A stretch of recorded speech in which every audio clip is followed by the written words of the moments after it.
2021 Nissan Titan came in for like a brake noise, whatever, like a metal on metal squealing. And if y'all can see this thing rocking back and forth.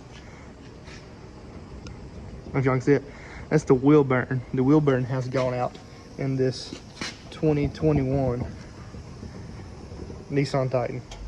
Like, it's a brand new truck. Ain't even got 100,000 miles on it.